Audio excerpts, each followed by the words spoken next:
जय हिंद दोस्तों, आप सभी का स्वागत है सौरभ सिविल एकेडमी पे पत्र लेखन श्रृंखला की क्लास में। आप लोग को पता है कि हमने मैक्सिमम पत्र कंप्लीट कर लिए हैं।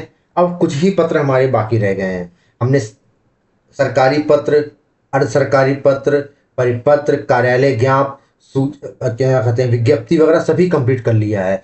अब एक सेकंड लास्ट टॉपिक बच रहा है आपका, वो है टिप्पणी। ठीक।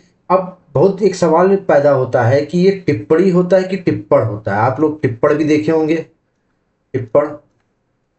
ठीक। और कुछ लोग सोचते हैं कि टिप्पणी होता है कि टिप्पण होता है। तो टिप्पण क्या होता है? टिप्पणी लिखना ही क्या होता है? टिप्पण होता है। टिप्पणी लिखना ही क्या होता है? टिप्पण होता है। टिप्पणी लिखना ही क्या होता है?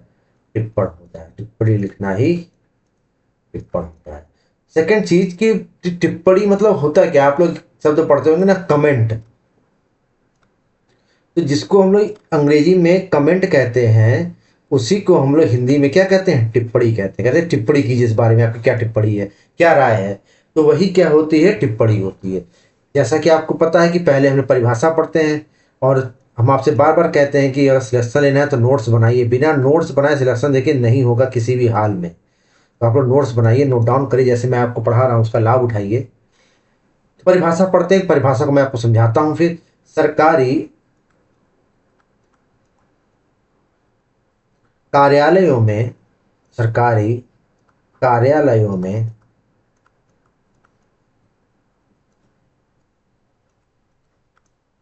किसी भी विचाराधीन पत्र, किसी भी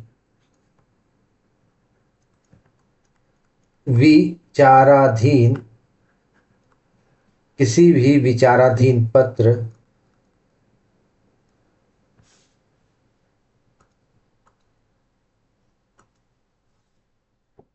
विचाराधीन पत्र या आवेदन, विचाराधीन पत्र या आवेदन पर उसके निष्पादन निष्पादन को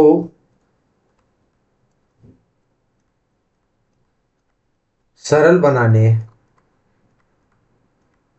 सरल बनाने के लिए के लिए के लिए संदर्भित सरल बनाने के लिए संदर्भित सभी नियमों कॉमा आदेशों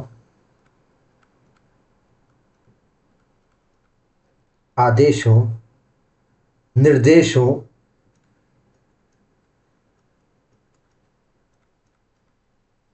निर्देशों के परिप्रेक्ष्य में के परिप्रेक्ष्य में के परिप्रेक्ष्य में जो नोट लिपिकों लिपिकों कॉमा सहायकों कॉमा तथा कार्यालय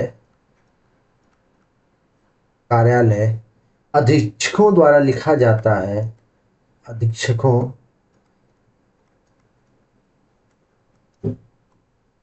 द्वारा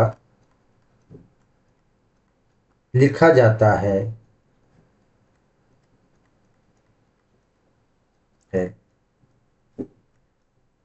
उसे टिप्पणी कहते उसे टिप्पणी कहते हैं। समझे आप लोग? मतलब क्या कह रहा है कि सरकारी कार्यालय में किसी भी विचाराधीन पत्र या आवेदन पर उसके निष्पादन को सरल बनाने के लिए संदर्भित सभी नियमों, आदेशों, निर्देशों के परिप्रेक्ष्य में जो नोट लिपिकों, सहायकों तथा कार्यालय अधीक्षकों द्वारा लिखा जाता है उसे टिप्पणी कहते हैं। चलिए आपको मैं एक एग्जांपल लेके समझाता हूँ तो आपको ज़्यादा अच्छा उचित समझ में आएगा। सपोज मान लीजिए कि एक कार्यालय है, वहाँ पर किसी एक कर्मचारी ने एक आवेदन दिया। एक कर्मचारी ने आवेदन दिया, मान लीजिए कि उसने अपने मतलब मेडिकल खर्चा था, उसके लिए उसने एक आवेदन दिया कि ये महोदय जो एक्स एक्स एक्स हैं, ठीक है, और क्या कहते हैं कि ये भर्ती है, ये क्या है, भर्ती हुए थे अस्पताल में, तो इनका खर्चा मान लीजिए 10,000 रुपये आया। इसको आप लोग नोट मत करिएगा, मैं एग्जाम्पल के तौर पर समझा रहा हूँ। इनका खर्चा 10,000 रुपये आया। इन्होंने एक पत्र लिखा कार्यालय में और आवेदन दिया कि मुझे जो है खर्चा जो है दिया जाए विभाग द्वारा, 10,000 रुपये मुझे विभाग द्वारा क्या है वापस दिया जाए। अब जब ये पत्र है, ये जो भी विभाग का हेड है उसके पास जाएगा, ये पत्र इनका हेड के पास जाएगा। अब देखिए, जो भी इनका हेड मतलब मुखिया रहेगा, विभाग का मुख्य अधिकारी, इसके पास जाएगा। अब ये क्या करेगा कि अपने नीचे कार्यालयों पे भेज देगा कि देखो इस पत्र में क्या होना चाहिए है। अब इस पत्रों में क्या होना चाहिए, तो उसके नीचे की जो अब सबसे पहले किसके पास जाएगा, लिपिक के पास जाएगा, जो क्या कहते हैं विभाग में लिपिक होता है। इसके बाद सहायक के पास जाएगा, उसके बाद और सहायक के बाद किसके पास जाएगा, अधीक्षक के पास जाएगा। किसके पास जाएगा, फिर अधीक्षक के पास जाएगा। अच्छा है ना। अब एक चीज ध्यान दीजिएगा, अब क्या होगा, सपोज मान लीजिए इसने दिया कि हमको मेडिकल खर्चा चाहिए। अब ये लिपिक के पास जाएगा तो वो देखेगा कि ये पात्र है कि नहीं, इसने अप्लाई किया है तो ये पात्र है कि नहीं, मतलब जो भी निर्देश हैं, जो भी नियम है, जो भी आदेश जारी हुए हैं सरकार द्वारा, इन सबको चेक करेगा, देखेगा कि जारी हुआ है कि नहीं। तो इसमें क्या करेगा, एक ऐसे फॉर्मेट आता है, आप देखेंगे विभाग में यहाँ पर टिप्पणी लिखी रहती है। क्या लिखी रहती है, टिप्पणी लिखी रहती है। इसमें ये अपने कमेंट लिख के आगे फॉरवर्ड कर देगा फॉरवर्ड, जो भी नियम कानून, क्योंकि अधिकारी जो मुख्य अधिकारी वो इतने नियम कानून तो नहीं जानता है, जो लिपिक काम कर रहा है वो ज्यादा नियम कानून जानेगा। अब वो क्या करेगा, कैसे इसको रिम्बर्समेंट किया जाए, करना है नहीं करना है, तो इसके लिए यहाँ भेजेगा। अब इसके बाद सहायक के पास जाएगा। अब सहायक जांच पड़ताल करेगा तो वो अपनी टिप्पणी लिख देगा एक पेपर में, दूसरा एक ऊपर एक नत्थी कर देगा, यहाँ लगा देगा। इसके बाद अधीक्षक के पास जाएगा, वो वेरीफाई करेगा, चेक करेगा और वो उसको नत्थी कर देगा। जब ये सब, अब देखिए, अब ये पत्र जो है सरल बन गया। सरल कैसे बन गया, नियम कानून से लिख गया कि हाँ इनको देना चाहिए नहीं देना चाहिए। अब जब इस अधिकारी के पास जाएगा तो ये अपने से पहले से जान जाएगा कि हाँ भाई इसको देना चाहिए क्योंकि ऐसे ऐसे नियम फॉलो कर रहा है। अब नहीं देना है तो देख लेगा क्या क्या नियम फॉलो कर रहा नहीं कर रहा। तो इसी सब के लिए क्या होता है, टिप्पणी का यूज होता है। तो ये पत्र आया था कि नहीं, विचाराधीन पत्र था, इनका पत्र आया था मेडिकल रिम्बर्समेंट के लिए, जो भी खर्चा था इनके लिए।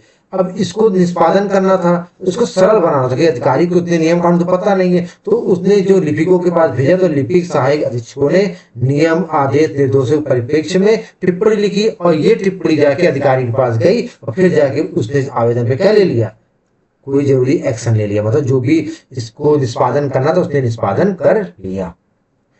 उम्मीद करते हैं अब आपको समझ में आ गया होगा कि टिप्पणी क्या होती है और कैसे लिखते हैं। इतने अच्छे से टिप्पणी शायद ही आप कहीं जाने, इतने अच्छे से कोई समझाए आपको। तो ऐसे ही टिप्पणी लिखी जाती है, ऐसे ही इसका क्या होता है, आवेदन होता है। चलिए अब हमको आपको पता है इसके महत्वपूर्ण कौन कौन से मुद्दे होते हैं जिनके लिए टिप्पणी लिखी जाती है। चलिए उसको लिखते हैं अब, ठीक है। टिप्पणी लेखन के सर्वाधिक महत्वपूर्ण मुद्दे। टिप्पणी लेखन के सर्वाधिक महत्वपूर्ण मुद्दे मतलब किन किन मुद्दों पर टिप्पणी लिखी जाती है, इनकी बात हम करेंगे। आप बिल्कुल ध्यान समझिएगा, ध्यान से सुनिएगा क्योंकि टॉपिक बहुत ही महत्वपूर्ण है ये। देखिए, इसमें प्रश्नगत प्रकरण से संबंधित पूर्व के पत्र कार्यवाही का सारांश अनिवार्य रूप से उल्लिखित किया जाता है। देखिए, इसमें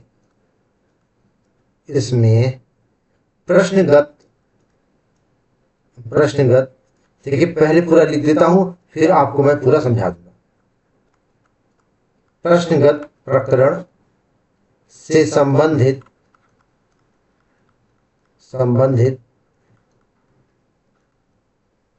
पूर्व के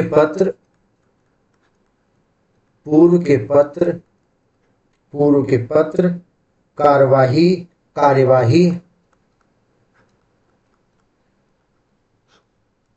का सारांश अनिवार्य रूप से उल्लिखित किया जाता है। अनिवार्य रूप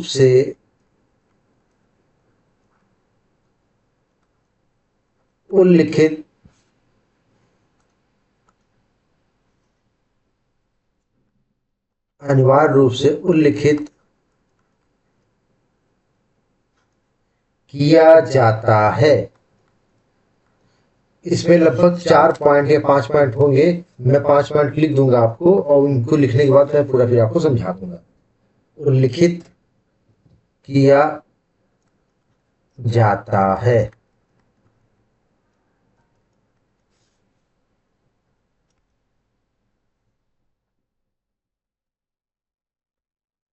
प्रकरण पर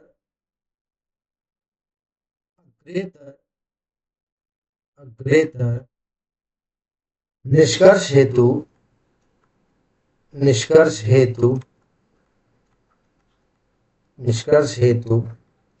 समस्त विवरण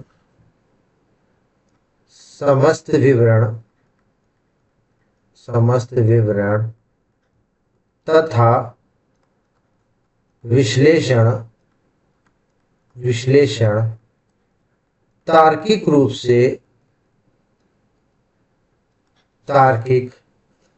से प्रासंगिक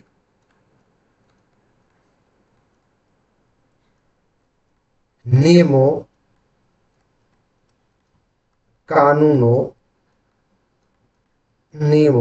कानूनों का के आलोक में किया जाता है। मैं पूरा आपको पूरा समझाऊंगा, परेशान मुझे पहले नोट डाउन कर लीजिए आप। आलोक में किया जाता है।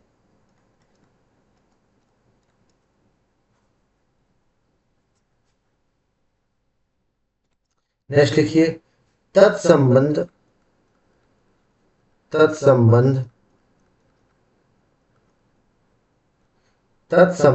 में कार्यवाही विषयक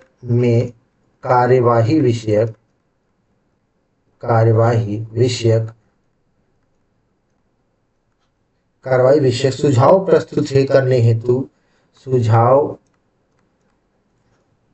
प्रस्तुत करते हुए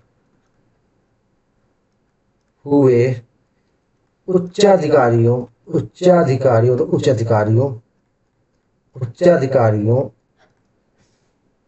के आदेशार्थ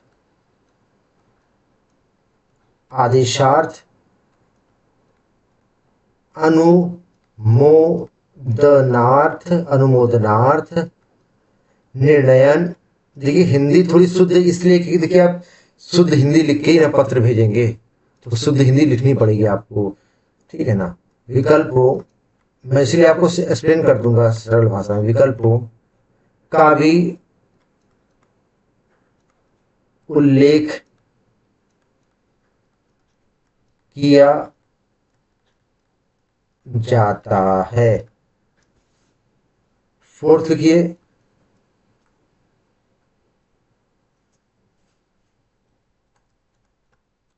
अभिप्राय यह है कि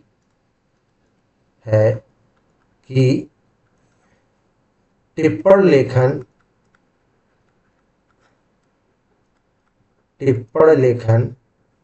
में प्रश्नगत प्रकरण के बारे में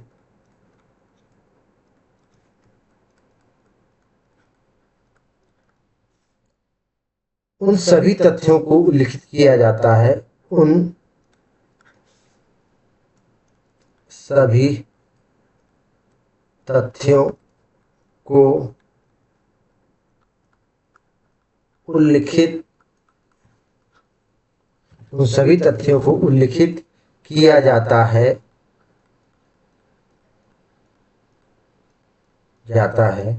जिससे उस प्रकरण पर निर्देश जाने, निर्णय और आदेश देने में सुविधा होती है। जिससे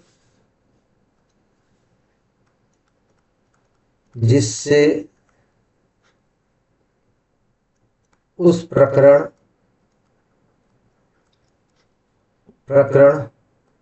पर निर्णय करने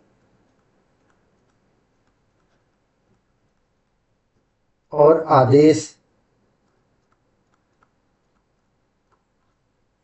देने में सुविधा होती है। चलिए फिफ्थ लिखिए। अभी मैं पांचों लिखना पूरा एक्सप्लेन करूंगा, आप नोट कर लीजिए। इसमें प्रश्नगत प्रकरण से जुड़े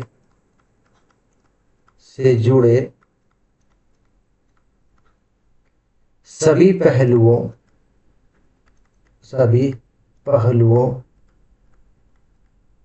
पहलुओं का सम्यक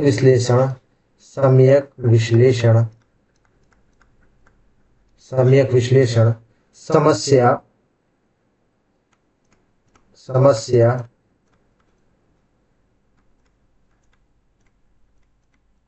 नियमों के आलोक में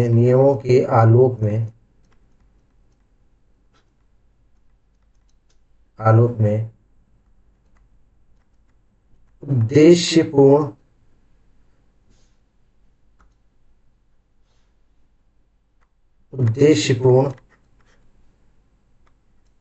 ढंग से किया जाता है। मतलब क्या कह रहा है? उद्देश्यपूर्ण ढंग से किया जाता है। हम समझते हैं कि इन तथ्यों का क्या अर्थ निकलता है, क्योंकि बिना अर्थ जाने तो कुछ होगा नहीं। इसमें प्रश्नगत प्रकरण से संबंधित पूर्व के पत्र कार्यवाही का सारांश अनिवार्य रूप से उल्लिखित किया जाता है। मतलब सपोज मान लीजिए कोई नया मामला आ गया कि सपोज मान लीजिए कि इस अधिकारी के विरुद्ध कोई कार्रवाई करनी है, तो सबसे पहले ये किया जाएगा कि उनके पिछले कोई ऐसे मामले तो नहीं आए हैं या कोई ऐसी पहले कार्रवाई तो नहीं हो चुकी है। ठीक है, तो आप देखिए जिसके पास पत्र आया है वो अधिकारी है, वो एक एक चीज तो पढ़ेगा नहीं, एक एक चीज बिल्कुल नहीं पढ़ेगा ना। तो पहले क्या कार्रवाई हो चुकी है, क्या होनी चाहिए, तो उसका एक सारांश बना के आप लिख देंगे ताकि जो भी उच्च अधिकारी जांच करे उसको पूरी हिस्ट्री पता चल जाए। मतलब एक तरह से आप कह सकते हैं सारांश में उस व्यक्ति से रिलेटेड पूरा इतिहास आपको बताना है। जो व्यक्ति है उसे पूरे इतिहास उसके जैसे मान लीजिए कोई मामला आ गया, उसकी क्या कहते हैं उसने घूस लिया है, ठीक, अब उसकी जांच बैठानी है, तो अधिकारी को तो पता नहीं है, अधिकारियों को ट्रांसफर हो जाता है 2-3 साल में, आपको पता ही है। तो उससे रिलेटेड क्या पहले कोई मामला था कि नहीं था, तो उसका सारांश जो है पूरा एक रूप से एक लिपिक लिख के देगा। ये लिपिक का काम होता है, ये ध्यान दीजिएगा, ये क्या इसका होता है कि लिपिक का काम होता है। अच्छा, दूसरा क्या कह रहा है कि प्रकरण पर अग्रता निष्कर्ष हेतु समस्या विश्लेषण तार्किक रूप से प्रासंगिक नियमों कानूनों के आलोक में किया जाता है। इसका मतलब क्या हुआ कि सपोज मान लीजिए कि जो भी नियम कानून है, अब जैसे मान लीजिए कि जो भी निष्कर्ष निकालना है प्रकरण पर अग्रतर निष्कर्ष, जो भी आगे निष्कर्ष निकालना है विवरण संबंधी, क्या नियम कानून क्या कहते हैं, जैसे मान लीजिए कार्रवाई हुई कुछ संबंधी, तो सस्पेंड करना है कि नहीं करना है, सस्पेंशन में भी क्या क्या उसके नियम कानून लगेंगे, हैं किसी घर बैठाया जाएगा कि आधी सैलरी लेके काम कराया जाएगा। तो यही मतलब हुआ कि आगे का फैसला लेने के लिए जितने भी कानून है, तथ्य है, उनको ध्यान में रखा जाएगा, उसी के अकॉर्डिंग उस पर वो टिप्पणी लिखेगा। समझ आई बात? अच्छा, तीसरा पॉइंट क्या कह रहा है की कार्यवाही विषय सुझाव प्रस्तुत करते हुए उच्च अधिकारी के आदेशार्थ अनुमोदनार्थ निर्णय विकल्प का भी उल्लेख किया जाता है। मतलब कि सपोज मान लीजिए कि आप लिपिक हैं, आप केवल ये नहीं बता देंगे उसने घूस ली है, काम खत्म। आप ये भी बताएंगे कि क्या कहते हैं कि विकल्प क्या क्या हो सकते हैं। इनको सस्पेंड करने का विकल्प है, इनको हाफ सैलरी देने का विकल्प है, क्या इनको बर्खास्ती का विकल्प भी बनता है क्या। तो आप जो है खाली समस्या नहीं बताएंगे, आप अधिकारी के सामने, उच्च अधिकारी उसके सामने क्या रखेंगे, विकल्प भी रखेंगे। क्या रखेंगे, विकल्प भी रखेंगे, ताकि जो है कार्रवाई विषय सुझाव देंगे प्रस्तुत करते हुए उच्च अधिकारियों के आदेशार्थ अनुमोदनार्थ निर्णय विकल्प का भी उल्लेख किया जाता है कि उनको किस प्रकार से निर्णय लेना, उनको ऑप्शन प्रोवाइड करेंगे। आप सिंपल सी बात समझिए, उनके लिए क्या करेंगे कि ऑप्शन प्रोवाइड करेंगे। अच्छा, चौथा पॉइंट ये कह रहा है कि टिप्पणी लेखन प्रकरण के बारे में उन सभी तथ्यों का उल्लेखित किया जाता है जिससे उस प्रकरण पर निर्णय और आदेश देने में सुविधा होती है। ये कहने का क्या मतलब हुआ कि सपोज मान लीजिए कोई उस मामला आया था, उससे घूस लेने का, सपोज रिश्वत लेने का, घूस रिश्वत एक ही बात है, समझते होंगे आप लोग। तो अब उससे संबंधित, उस मामले संबंधित हर एक छोटी छोटी बात कहेंगे, किससे संबंधित था, कितना पैसा ले रहा था, किसने पकड़ा, क्या कैसे पकड़ा। तो उससे क्या है कि टिप्पणी ऐसी होनी चाहिए कि हर जरूरी बात लिखी हो। अच्छा, ऐसी क्यों है, क्योंकि इससे जो है कि निर्णय करने में, आदेश देने में सुविधा होती है। अब मान लीजिए, देखिए मैंने आपको सिंपल बता दी, अधिकारियों को हर चीज में ट्रांसफर होता है। और सपोज मान लीजिए कि उस पद की वैल्यू होती है, जो उस पद पर बैठेगा ना वो अधिकारी डिसीजन लेगा, वो व्यक्ति डिसीजन नहीं लेगा, वो पद पर जो अधिकारी व्यक्ति बैठा है वो डिसीजन लेगा। तो इसी वजह से क्या है कि पूरी डिटेल्स देनी पड़ेगी आपको, पूरी की पूरी डिटेल्स देनी होगी कि इस प्रकरण से संबंधित क्या क्या मामले हैं, कैसे कैसे निर्णय लेना चाहिए, ताकि अब अधिकारी फ्री हो जाएगा। भाई आपने दे दिया ना कि ये नियम है, ऐसे किया जाता, प्रकरण पर निर्णय लेगा अधिकारी। आई बात समझ में। अच्छा, अब क्या है इसमें, प्रश्नगत प्रकरण सभी पहलुओं का सम्यक विश्लेषण समस्या नियमों के आलोक में उद्देश्यपूर्ण ढंग से किया जाता है। मतलब क्या किया जाता है कि संतुलित होना चाहिए, उद्देश्य को, मतलब देखिए हमको अपनी बातों का भी ध्यान रखना चाहिए। ऐसा नहीं किसी, देखिए सबसे ज्यादा महत्वपूर्ण टिप्पणी में क्या होती है दोस्तों, भाषा होती है। मतलब भाषा, बिल्कुल किसी पे आरोप नहीं लगाएंगे, आपका काम आरोप लगाना बिल्कुल नहीं है। आरोप लगाना विभाग का काम है, जांच में जो आपका ड्यूटी है वही करेंगे। मतलब संतुलित लिखेंगे, उद्देश्यपूर्ण लिखेंगे, मतलब कि उसका क्या उद्देश्य है। प्रश्नगत प्रकरण जुड़े सभी पहलुओं का सम्यक विश्लेषण, जो जो पहलू जुड़े हैं, मान लीजिए किसने रिश्वत ली, 2000 की रिश्वत ली, ठीक, किससे रिश्वत ली, इससे ली, ठीक है। अच्छा, उसका पूरा विश्लेषण करेंगे, क्यों ली होगी। अब देखिए जो लेगा वो बोले हमने नहीं लिया, हमको फंसा दिया गया है, तो आप विश्लेषण करेंगे कि नहीं, आप पूरा उद्देश्य पढ़ेंगे, नहीं उसका उद्देश्य क्या था, नहीं था। तो इस सब का विश्लेषण करते हुए आप टिप्पणी को लिखेंगे। आई बात समझ में। देखिए टिप्पणी तो मैं चाहता था अभी पीडीएफ लेके आता, फटाक से आपको लिख के बता देता हूँ, लेकिन देखिए समझाना और बताना दोनों में बड़ा अंतर होता है। मैं आपको बता रहा हूँ, समझा रहा हूँ और लिखवा रहा हूँ। मैं चाहता हूँ कि आप लिखना सीखें और लिख के अधिकारी बने आप। तो यही कह रहा है कि सरकारी कार्य विचाराधीन पत्र आवेदन पर निष्पादन को सरल बनाने के लिए संदर्भित नियमों, आदेशों, निर्देशों के परिप्रेक्ष्य में जो नोट लिपिकों, सहायकों तथा कार्यालय अधीक्षकों द्वारा लिखा जाता है उसे क्या कहते हैं, टिप्पणी कहते हैं। क्या कहते हैं, उसे टिप्पणी कहते हैं। अच्छा, और आवेदन मैंने बता ही दिया कि आवेदन आया फिर क्या करना चाहिए, क्या कार्रवाई करनी चाहिए, नहीं, ठीक है। अब जैसे क्या हुआ वो, इसमें मान लीजिए घूस का जो रिश्वत का प्रकरण, रिश्वत ली होगी, अब रिश्वत ली तो कंप्लेंट जाएगी, जो क्या कहते हैं एसीपी होता है ना, anti corruption, ACB, anti corruption bureau, ये क्या करेगा, क्या कहते हैं इसको पकड़ेगा, पकड़ेगा तो एक पत्र बना के देगा, लेकिन हमने इसको पकड़ लिया है। अब अधिकारी जांच करवाएगा कि नहीं करवाएगा। तो अब जब लिपिक के पास जाएगा तो पूरा क्या करेगा, पूर्व पत्र इनके पहले की जांच ठीक नहीं रही थी, पूरा सारांश तैयार करेगा। इसके बाद जो क्या कहते हैं आगे कार्रवाई होनी है इसमें, उसके लिए क्या करेगा कि पूरा एनालिसिस करेगा, क्या क्या पहलू हैं, क्या क्या नियम कानून, सब उसको क्या करेगा, एनालाइज करेगा। फिर क्या करेगा कि उच्च अधिकारी को विकल्प देगा, देखिए ये आप सस्पेंड कर सकते हैं इन्हें, आप इनको घर बैठा सकते हैं, आप इन्हें क्या कर सकते हैं कि बर्खास्त कर सकते हैं, वेतन कटौती कर सकते हैं, जो घूस लिए, जो भी आप नियम कानून कहते हैं उनकी बात कर रहा है, ठीक है। और चौथा पॉइंट जैसे क्या कह रहा है कि जो जो जो पहलू हो, जो जो बातें उल्लेख किया जाए, जो सारी बातों को उल्लेख, कुछ भी छोड़ना नहीं है। क्योंकि देखिए किसी का कोई डिसीजन लेना गलत सही कुछ भी डिसीजन हो सकता है, इसलिए कुछ भी नहीं छोड़ना है। और दूसरी बात क्या है कि जो जो पहलू हैं उनका सम्यक विश्लेषण किया जाएगा, जो भी नियम कानून कहते हैं उससे पूरा विश्लेषण करके ही किया जाएगा, लिखिएगा। अच्छा, अब हम कल क्या करेंगे, इसकी विशेषताएं पढ़ेंगे, फिर प्रारूप पढ़ेंगे, फिर इसका उदाहरण पढ़ेंगे। नोट्स इसको @सौरभ सिविल एकेडमी पे मिल जाएंगे। आपको कहाँ पर मिल जाएंगे? सौरभ सिविल एकेडमी पे मिल जाएंगे। और ऐसे ही मतलब ऑथेंटिक वीडियो जो मैं बोर्ड की तरह बिल्कुल पढ़ाता हूँ और मैं कहता हूँ कि सेशन लेना है तो पेन उठाना है, उस मोटो के साथ आप भी पढ़िए, जुड़े रहिए। वीडियो अच्छी लगी हो लाइक करिए, अपने कमेंट नीचे हमको बताइए, टिप्पणी जिसको मैं कह रहा हूँ, जो मैं भी पढ़ाया हूँ, और बताइए कि कुछ अगर सुधार लाया जाए तो सुधार कैसे लाया जाए। ठीक है, फिर मिलते हैं नेक्स्ट वीडियो में। पीडीएफ इसकी टेलीग्राम पे मिल जाएगी कंप्लीट होने के बाद। तब तक के लिए जय हिंद, जय भारत।